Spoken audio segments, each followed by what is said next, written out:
Anyone watch Rick and Morty? No, I'm too dumb to get it. That's pretty fair, yeah. Nah, I stopped at season 3. There's been some good shit. There's been some good shit. I've been on a rewatching Rick and Morty kick, because like I'm moving really soon, so I just want to like zone out a little bit. It's still basically the best adult television show that's still running, you know? It's not better than fuck, what's the psychedelic mushroom one? Common Side Effects. And it's probably not better than what's the one that's a lot like Common Side Effects? Fucking what's the other one? It's the one where they land Scavenger's Reign. Scavenger's Reign. Smiling Friends? Yeah, the average Smiling Friends episode is probably better than the average Rick and Morty episode, but some Rick and Morty episodes are better than the average than yeah, the average Smiling Friends episode, I think. Not still running though? Oh, true. They ended Smiling Friends. Yeah, so Rick and Morty's still the best adult animated TV series out there.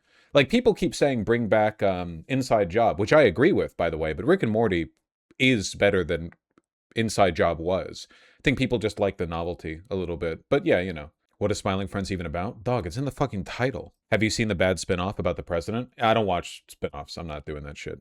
Rick and Morty season 9's been kind of amazing. I don't know if I'd say amazing. It's been pretty good. It's pretty good. On average, it's pretty great. It's a pretty great show, you know? I think that a lot of people have been... We collectively need to stop letting contrarianism drive our opinions, because if you just sit the fuck down and watch it, like Rick and Morty's obviously a really good show. How many people in your life have you met? I'm actually asking because we all have in our heads this stereotype of a person who thinks they're the smartest man in the world for getting Rick and Morty. How many people have you actually met like that? I've met zero. I've met zero people in my life who think like watching Rick and Morty and understanding the jokes makes you a genius. But we all have a conception in our head of a person who, and it's because of one viral internet post. You have to be pretty smart to understand Rick and Morty. Like literally, it's one internet post, and it like destroyed the reputation of the show. And for what? That fucking Space Jam cameo should have done more to destroy the reputation of the show than any goddamn.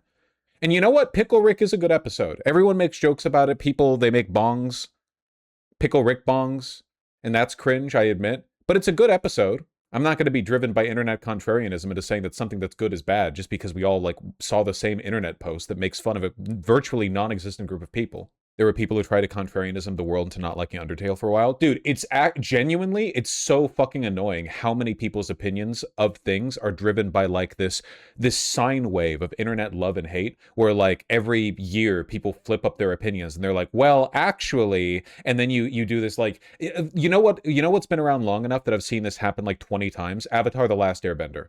Avatar: The Last Airbender is objectively amazing. It is like, I don't know what you want me to say about it, really. But then every once in a while, you get this big wave of people who are like, well, actually, it's pro-colonizer because at the end, Fire Lord Zuko is still a king, and also the Republic City is allowed to keep their land. And it's from people who have like poorly remember the show at best, right? Like really bad arguments. But it's the contrarianism, right? And then everyone gets driven up by that. What would be really nice? If there was no internet, I'd be out of a job, unfortunately. But if there was no internet and we could just watch shit and not immediately get saturated with everybody else's opinions on it, wouldn't that be cool? Wouldn't it be cool if like we didn't live in a world where every time something cool comes out, everyone races to the internet to like groupthink their opinion on it before they've even finished processing it? Like you could watch a piece of media and stew on it for a day or a week, or maybe like have to go to work the next day and talk about it with coworkers or whatever, and then later over time your opinion develops. People were forming opinions on the fucking Game of Thrones finale before the finale even finished airing. Like there were hundreds of thousands of people online live tweeting their experience watching through it. It never even had a chance. I'm not saying it was good. It wasn't, but they didn't even have a chance. Nothing does anymore. The Steven Universe hate train was annoying. Yeah, the Lily Orchard shit. Yeah. Big one. That was a big one. I don't know. Rebecca Sugar is so much stronger than me, because if I had to deal with the wave of bad faith criticism that video spawned, I would have gone fucking Joker mode. Didn't she used to say you didn't like Rick and Morty because it was too negative to humor? A little bit reductive. I think that like they harp on the cynicism beat a little bit too much, but I think that, in my opinion, I think they've improved on that. I think there was like a nadir point between like seasons 3 and 5, maybe 6, where the point of every episode was like, haha, nothing matters, past the point where it kind of lost its beat a little bit. But I think since then they've re-engaged with a little bit of earnestness, which is important. Um, I wonder if getting rid of which one is the bad one. Genuinely, I feel so fucked up saying this, but like I forget sometimes because I've been watching the older episodes and it says made by, Dan Harmon and Justin Roiland, that I forget which one was canceled. Roiland was the canceled one, okay. But like I feel like that guy leaving has had a really positive effect on the show, not just in terms of its production, but also in terms of like the general tone a little bit, because people remember the earlier episodes of Rick of Morty, and let's be real here, okay? 99% of the comedy in early Rick and Morty was A, the premise, and B, the naturalistic dialogue. Morty, Rick, oh Rick, But like you can't put out 9 seasons of that. You need to eventually develop something and work with it. And I think they've done a better job of engaging with that. Premise can only take you so far, You need like you need like a merger. You need that beat by beat comedy, that affect, that grit that gives it its personality. You need premise because it's literally like a high concept premise science fiction show. But then you also need heart because you can't do 9 seasons with no growth. And for the most part, I think they've done growth. I think it's cool. Like I rewatched an early season episode and it's like, damn, these characters used to be insufferable. Beth and Jerry argued all the time. Summer was literally just like a teenager, like capital A, capital T, a teenager. And Rick was so abrasive. And it's like, damn, this would be boring as fuck if they dragged it out for this long. I think they literally made a joke about that in a later season 2, where they like warped to another universe and it was like damn real season 2 vibes in there because the family was arguing. I think that was after the portal fluid got reset. I'm sorry, I've been rewatching this. I've literally been binging the show again because like it's a just comfort media thing because I'm getting ready for a move. Don't forget the incest jokes Roiland insisted on putting in. I don't know anything about that. All I'm going to say is that the double Beth thing is good. Like I don't care if it was spawned by like a diseased mind or whatever, but the double Beth thing I think was like a good plot beat. Dan Harmon, the other co-creator, also wrote Monster House. Monster House, is that the one that's like the early 3D movie, right? The one with the Monster House? Monster House is the movie with the Monster House? I remember that being pretty good.